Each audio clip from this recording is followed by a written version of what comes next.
Welcome to the SVG-TV News for Thursday, January 21st. I'm Khalil Kato with the details.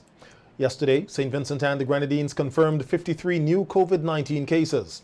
A news release from the National Emergency Management Organization, NEMO, said 2 cases are non-nationals who arrived from the USA with negative RT-PCR tests and subsequently tested positive for COVID-19. All of the other cases are nationals detected during contact tracing, testing at flu clinics, and targeted screening.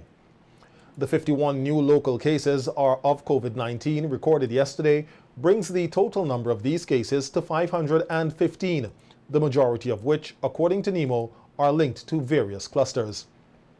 122 persons have recovered, 531 cases remain active, and 2 persons with COVID-19 have died. 655 cases have been reported in St. Vincent and the Grenadines since March 2020.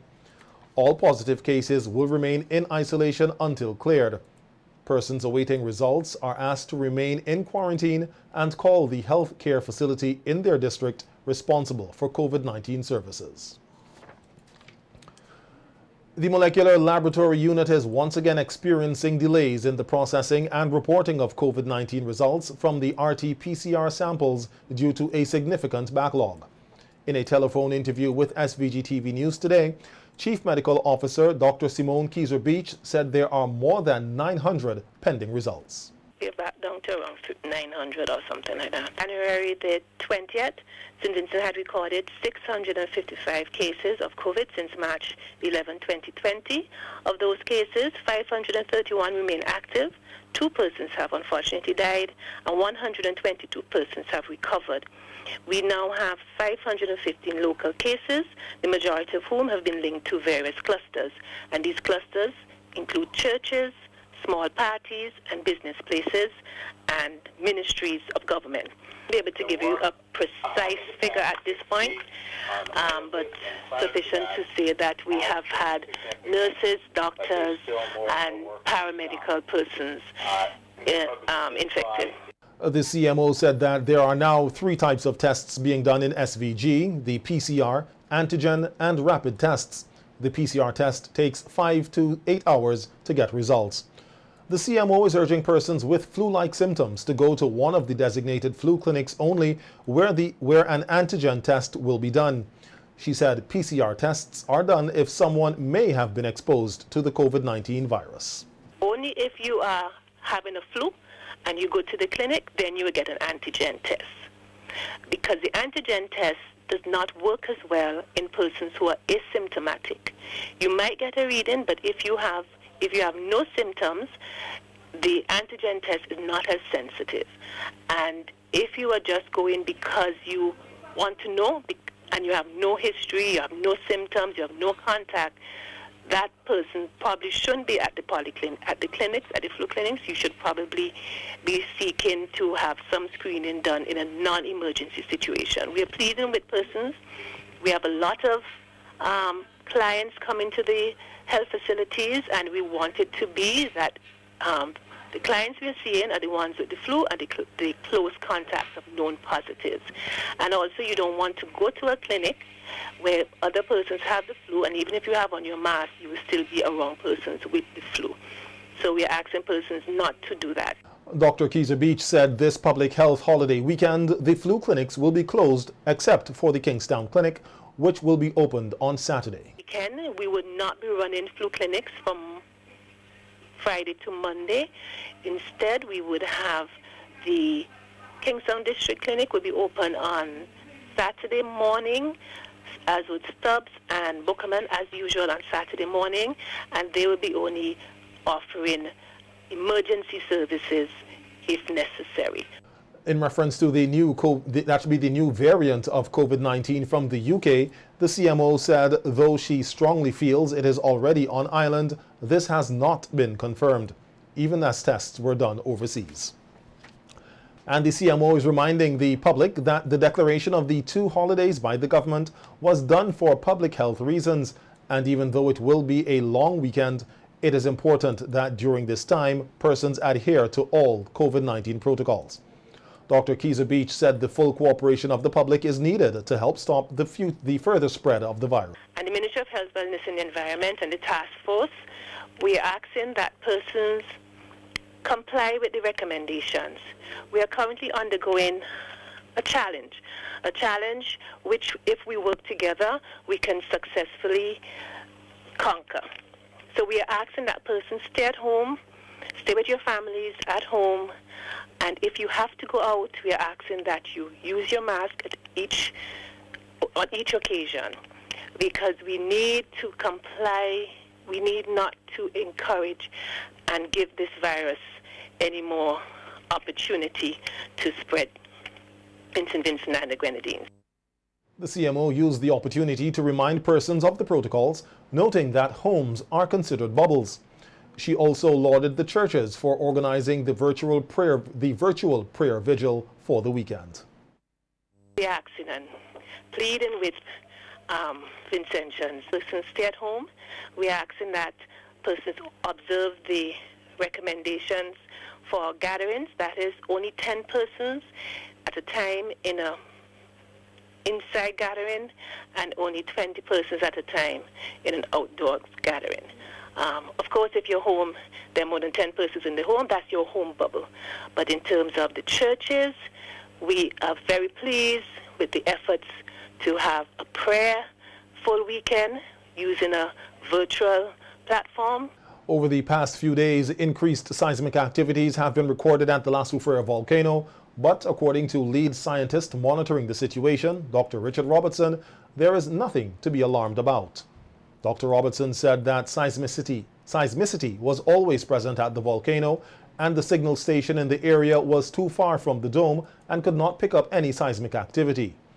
The geologist said that with several seismic stations installed with the help from the team from the Montserrat Volcano Observatory, it now provides them with an advantage of monitoring and predicting the activities at the volcano, which continues to go through an effusive eruption. At least two stations, well, one station is quite close to the summit area, and another one about 1/3 the way up. And in addition, we have others on the flanks, like in Oya and Fanti Guitar, which means that we are closer to the source of the growth, we're closer to the source of the place where the magma is probably moving, and therefore we are not surprised to see more earthquakes, which we have because we have seismic stations there. So it was quiet before, but some of the quietness was mainly because the stations were too far away. Now they're closer, you're gonna see much more activity, which is good for us because the seismic activity tells us something about what the volcano is doing and helps in the monitoring and sort of predicting. Dr. Robertson noted that moving magma and volcanic fluids trigger earthquakes. However, the current magnitude at La Soufrière does not exceed 3.5. Volcanic earthquakes are generally of very low magnitude. Most of them are less than magnitude 3.5. It's rare that they get bigger than that. So most of the earthquakes are either of very low magnitude or such low magnitudes that you really, in some cases, we could only detect earthquake on one station, the summit one, in which case you can't really get the magnitude properly. So the magnitude for the earthquakes we expect to be quite low. We expect them not to be big enough. Well, certainly at this stage of the volcano crisis for them to cause any harm to anybody. It's possible when the volcano is actually erupting, it is erupting explosively, that you would have bigger magnitude earthquakes. But even then, we wouldn't expect them to be bigger than magnitude 3.5 and therefore unlikely to be felt or even cause any damage, even in areas on the volcano itself. According to Dr. Robertson, residents closer to the summit would feel earthquakes, which would be normal. Possible as the activity continues, it's possible that you'll feel earthquakes from time to time. That's normal. The earthquakes are indicative of the fact that magma is coming and reaching the surface. And we do have an ongoing eruption. In other words, I like to call it liquid rock. It's pushing its way through some arc or fissure or conduit onto the surface. And as it does that, it will cause rocks above it to break and it will push things apart. And basically, it will cause vibration of the ground. And we have very sensitive instruments that will pick that up. And we have also sensitive people who live on the volcano who may from time to time feel the earthquake. That doesn't necessarily mean that you're heading towards that by itself doesn't mean that you're heading towards an explosive eruption. This is the thing that is most dangerous. So earthquakes, yes, you might feel earthquakes from time to time. It is concerning because it's indicative of the fact that the volcano is erupting, but it's not indicative necessarily of the fact that it is erupting explosively and therefore need for people to move off the mountain. Over the long holiday weekend, the team from the UWI Seismic Center would be looking to complete the installation of cameras at the volcano summit and other GPS stations. Dr. Robertson said the emission of gases continues as well as the growth of the dome.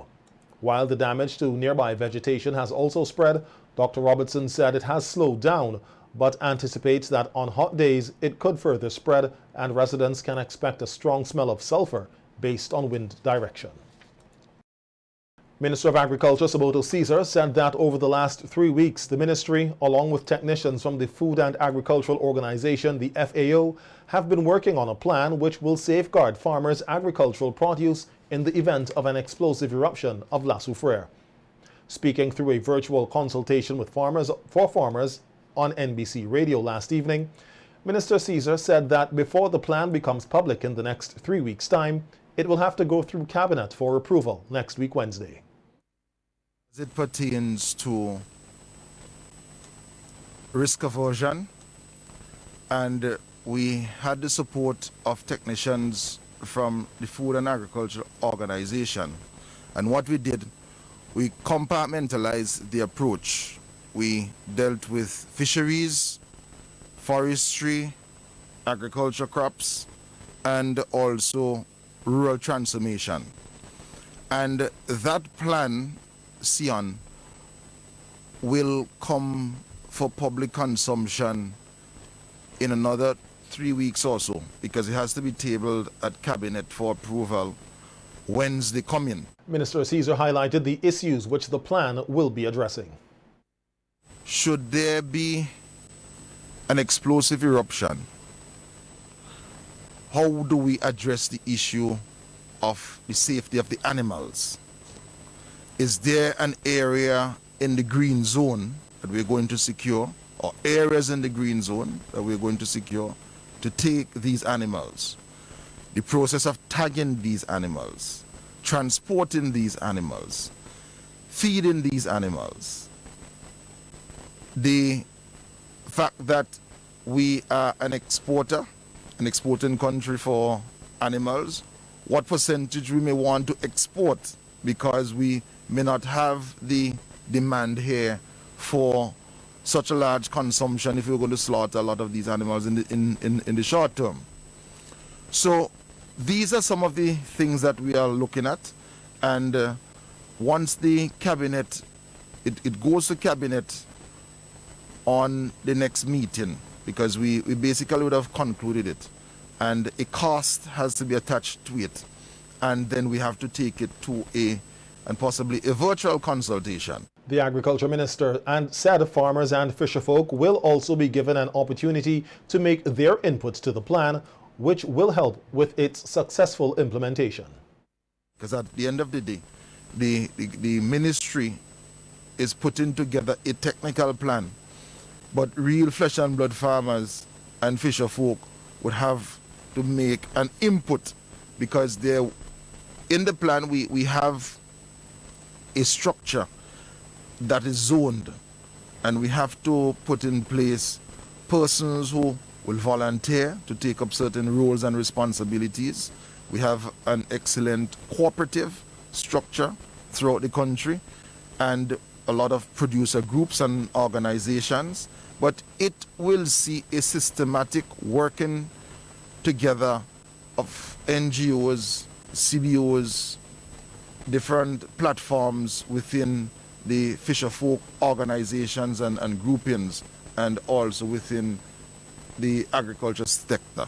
Liat today resumed flights to St. Vincent and the Grenadines after going into liquidation and then into a new administration, which caused a further delay in the resumption of service to the island. The airline touched down at the Argyle International Airport this morning, and according to the airline, its flights are offered on a limited schedule. With the airline back in operation in SVG, a small group of staff members who were laid off returned to their jobs. President of the SVG Liat Workers Union, Jeremiah Howard, told SVG-TV News via telephone interview that the staff will be paid by the Antiguan government. The staff that they had, they are on a contract. They took from the past complement of staff. It's about 8 staff. The traffic department, the traffic as in counter clocks and the baggage department, yes, correct. As far as I understand, the Antigua government will be injecting monies on a monthly basis to keep the airline running until that such time. But the Antigua government, as far as I understand, is paying the salaries and so forth. Howard said they are yet, however, to hear anything about the severance package and benefits for the staff of Liat 1974 Limited who were laid off. I haven't had any discussion with our prime ministers yet, and we still have there's still no definitive word on if we're going to be getting our severance. So we're still back to square one. Some have gotten alternative employment. Some are still home, and one of them got some jobs, part-time here and there. But for the most of them, they're still unemployed. According to Howard, he has been in contact with the new administrators of Liat, who are speaking of a new investor for the airline. My understanding is that we had a meeting on Tuesday, I think, with the administrator, and so far, my understanding is that there is an investor who might be interested in Liat. They're in preliminary talks. In terms of, but apparently it will be a new Liat, from what we're gathering.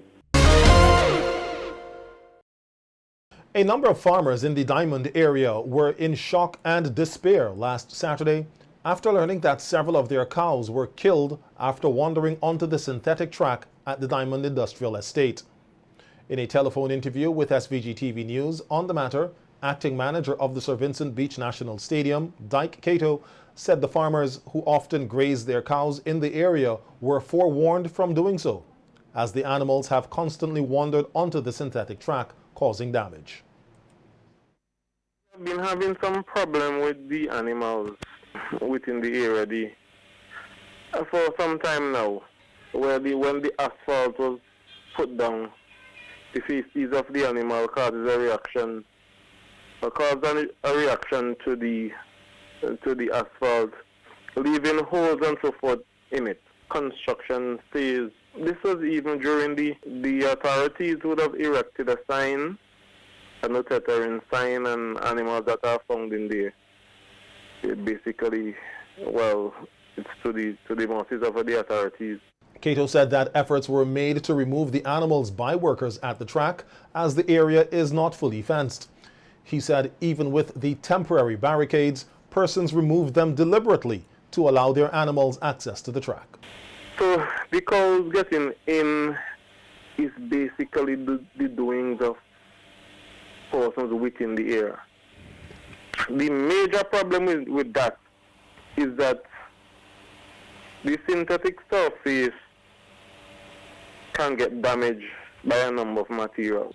Even athletes that are running, their running spike must be of a particular specification. The trampling on the synthetic surface is leaving an impression. So it's a lot to construct in the first instance. And the second instance, you don't want to be repairing before you even have a competition on it. There were announcements on the radios and so forth, television and so forth, before the erection of the sign. So it is not until the sign was erected and was there for a period and the problem continued. The authorities were called into. Meanwhile, one of the affected farmers, Sinclair Horn, who lost 4 cows worth approximately $8,000 EC dollars, said little consideration was given to how the action taken would impact the farmers.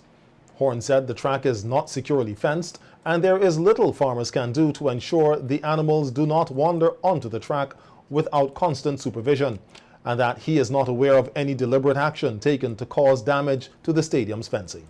There is a possibility that animal will still, sometime they might let go from like where farmers tie or something. So they will let go on sometime because the farmers might not be in the area at the time. They might be able to go along on the road. Not exactly on the track, but there's a lot of grass inside, and that's really happened. So the problem is, if the place was secure, I don't believe that would have really happened.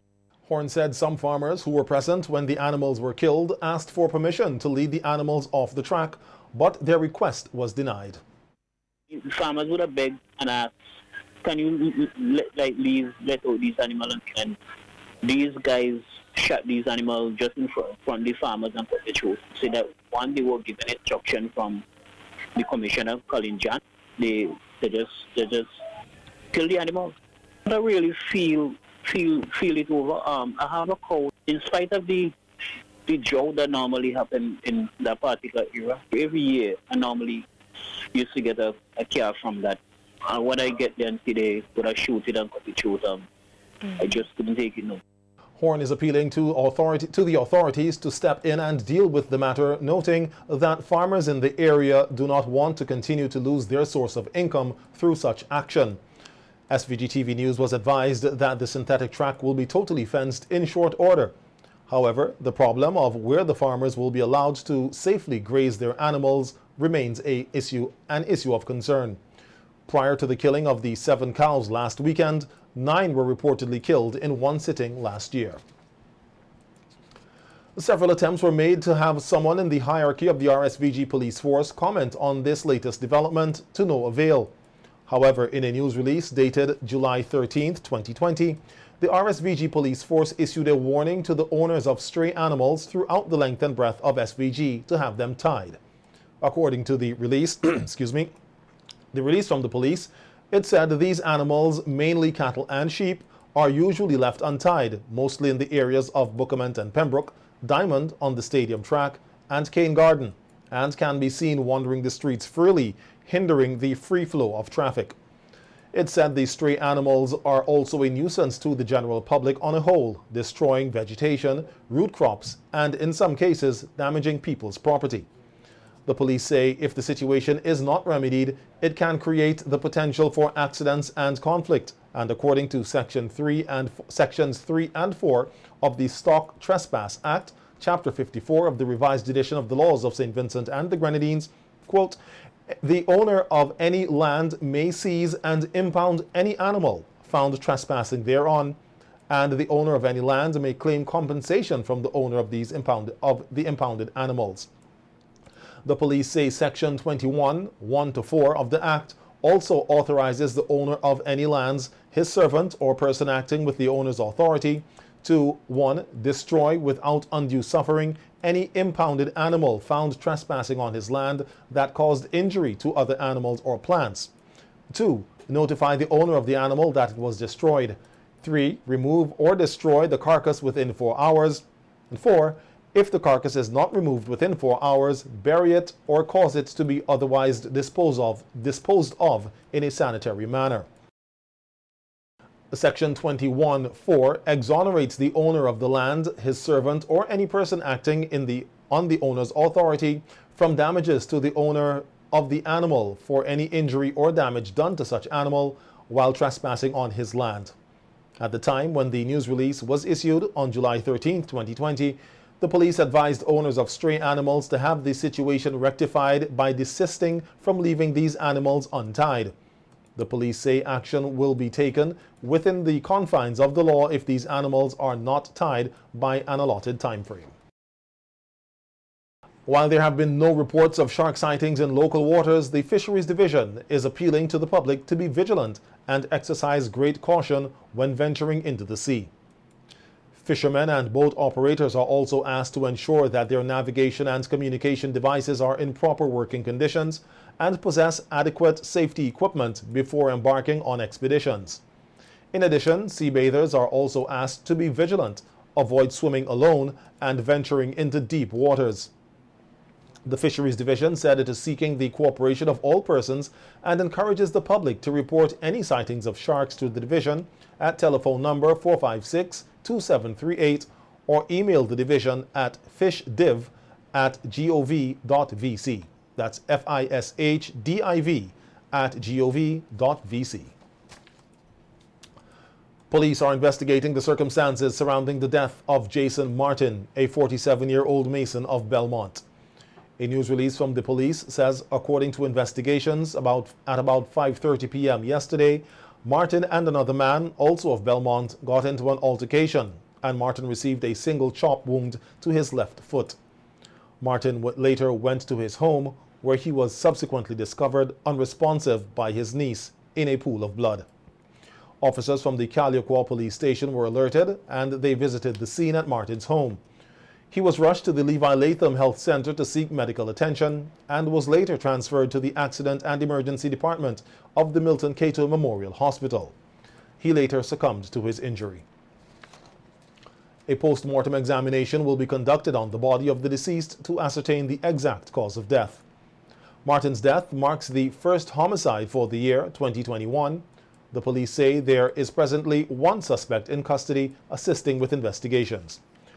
Persons with information pertaining to the investigation are asked to contact the Assistant Commissioner in charge of crimes at 456-1339 or the officer in charge of the South Central Division at 458-4200 or any police station or police officer you're comfortable with.